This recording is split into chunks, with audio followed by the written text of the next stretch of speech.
A lot of chat about their need for a striker, but it could be a midfielder's arrival that's imminent.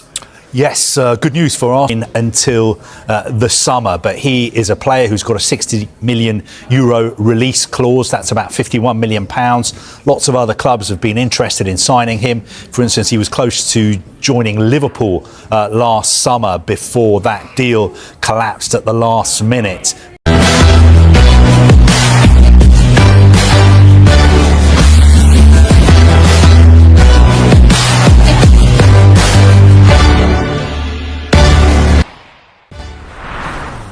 Time now for your transfer update. He'll stay with the squad. £40 million deal in total from Ajax to Manchester United. It's expected to be completed in the next few days. We are expecting news. It could be at any minute, Mark, but there is a reason why Manchester United need to get this done by the transfer fee as well at £40 million. You think Manchester United are getting a real bargain? Yeah, definitely. Really sensible incoming. It's definitely what Manchester United need. They need depth in their squad and also a very sensible price as well. This is someone really, probably Carve said last night, an £80 million player really. So very sensible price for Manchester United. And we've had loads of Manchester United fans tweeting this morning saying announce week. So we should be doing that soon on Sky Sports News, hopefully. But look, a really good upgrade on some of Manchester United's midfield options. And we know, Ole Gunnar Solskjaer is looking for a rotation policy. They don't want to solely rely on Bruno Fernandes. And he's a player who scored 10 goals last season in all competitions. Manchester United need more goals. They scored 66 last season compared to Manchester City's 102. So look, sensible signing and sensible price. Go on. I think it's when Mark raises pen, it's time. No, I think it's important to point out as well. I know Manchester United fans are really active on social media. This is not the marquee signing. This is not the only signing that Manchester United are going to make. They had to try and bridge a gap to Liverpool that was 33 points. Is one player going to bridge that gap? No. Two players going to bridge that gap? No.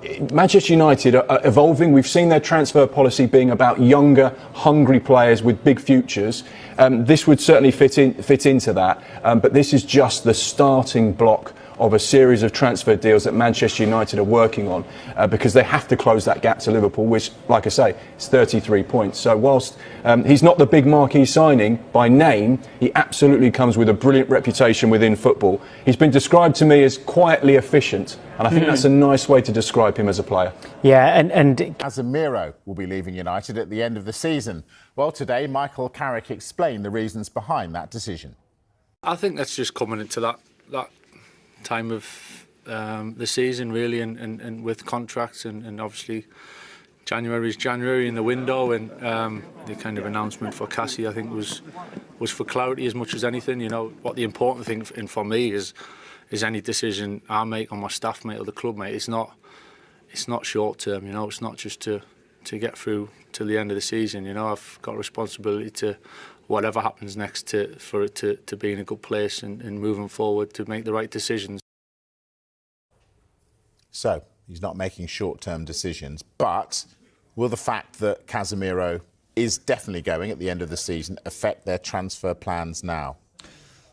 I think Manchester United are going to rebuild their midfield in the summer. They've known for a long time Casemiro would be leaving just because of his age and also the wages that he's on. Pretty much everybody in football knew that Manchester United would let him go when his contract expires. I think United are already looking very, very hard at signing one or two midfielders this summer. They did a good job of rebuilding their forward line last summer.